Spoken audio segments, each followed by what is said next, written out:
등급이 낮을수록 중형이건 소형이건 자기들의 시스템을 개발하고 그 시스템을 잘 끌고 가줄 학원을 선택하는 게 1번입니다. 1번.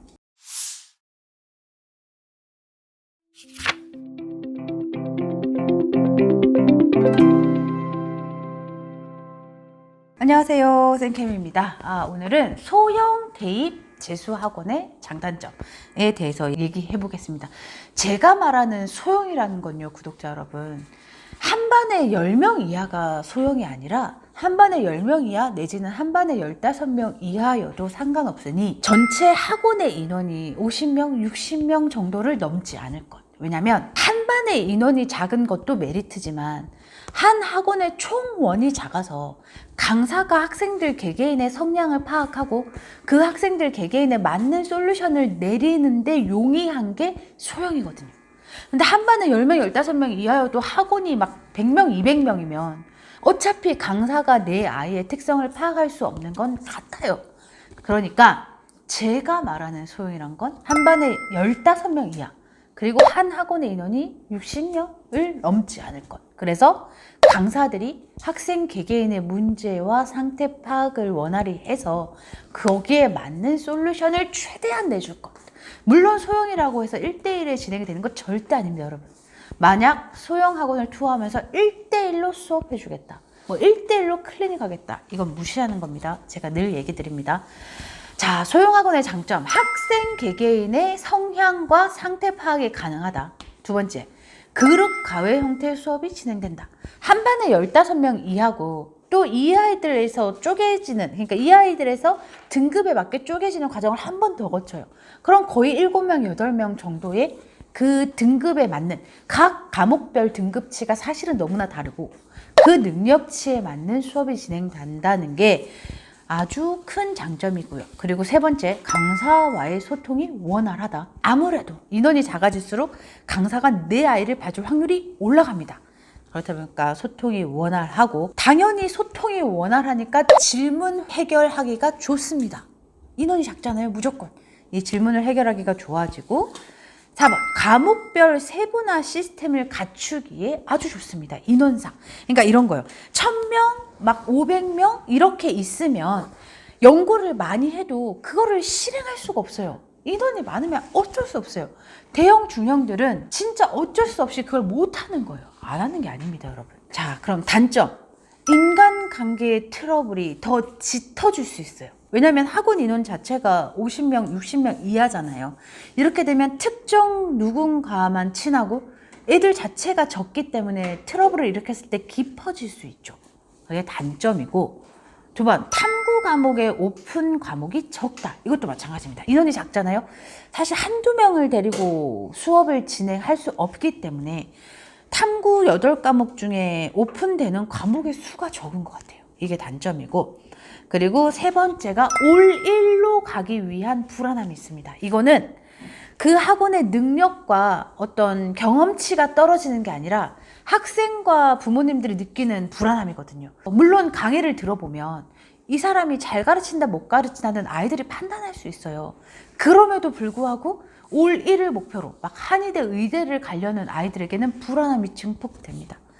이게 소형의 어쩔 수 없는 단점인 것 같아요. 사실은 저는 소형 특정 학원 어디를 들어갔어요. 이런 학원들에 대한 후기를 많이 봤습니다. 그러다 보니 막상 이런 거 저런 거 해준다 했는데 안 해줘요.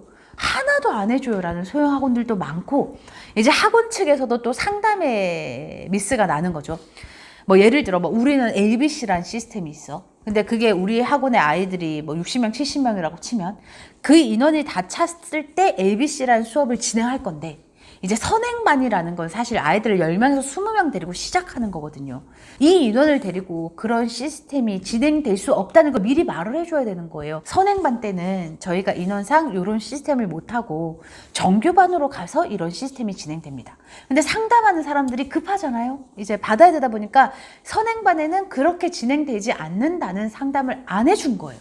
그럼 아이는 선행 때부터 막 과목별 분화 수업이 진행되고 막 이런 줄 알고 들어갔는데 그게 안 되면 학원의 배신감을 느끼는 거죠. 사실 이런 거는 극히 드문 케이스고요. 이건 정말 사실은 아무것도 아닌 케이스고요. 이렇게 됐다가 정규반에 가서 자기들이 말한 대로 지켜주면 돼요. 근데 이런 거는 정말 세 발을 피고 뭐 예를 들면 저희는 막 학사라는 걸 저희가 타이트하게 관리합니다. 그래서 들어갔어. 근데 학사가 따로 분리돼 있어. 학원과 무관해.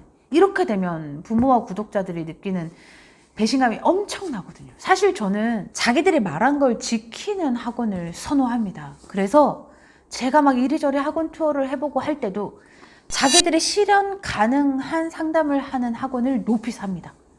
1대1로 해드릴게요. 뭐 저희는 이거 합니다, 저거 합니다. 사실 저는 들어보면 알거든요. 너네 그거 못하잖아. 이거 알거든요. 그러니까 자기들이 한 말을 지키고 지킬 수 있는 것만 얘기하고 소형들이라고 해서 강사를 인터넷으로 막 200만 원 주고 쓰는 이런 학원들은 사실 저는 알거든요. 이게 애들이 후기 주잖아요. 뭐 저희가 이랬는데 저랬는데 이래서 들어갔는데 어땠는데 막 이런 걸로 웬만한 학원들을 가려내는데 사실 등급이 낮을수록 소형을 선택해야 하는 이유도 많아집니다. 내가 막 수학이 5고 6이고 이러면 일반 중대형들이 나가는 학원들 수업을 못 따라가요. 그래서 소형 중에서도 노베이스를 위한 시스템을 갖춘 학원을 저는 굉장히 높게 사는 편인데요. 이제 부모님들이 조심하셔야 되는 건 부모님들은 이 시스템을 구별해야 되는 눈이 없잖아요. 사실 재수는 누구나 처음인 거고. 그럼 학원들이 대부분 하는 얘기가 뭐냐면 저희는 등급에 맞게 실력에 맞게 수업을 나눕니다. 근데 그거 너무나 당연한 거예요. 그건 모든 학원들이 그렇게 하는 거예요. 그렇게 하고 나서 이제 개인 케어를 해드립니다. 개인 케어를 어떻게, 얼마나, 무슨 내용에 이게 너무 중요합니다. 그러니까 1대1 수업을 해준다고 해서 그 학원을 선택해서 들어갔는데 막상 들어가 보니 이 1대1 수업이라는 게 1대1 질문인 거예요. 질문은 원래 1대1로 하는 거잖아요. 그냥 포장인 거거든요.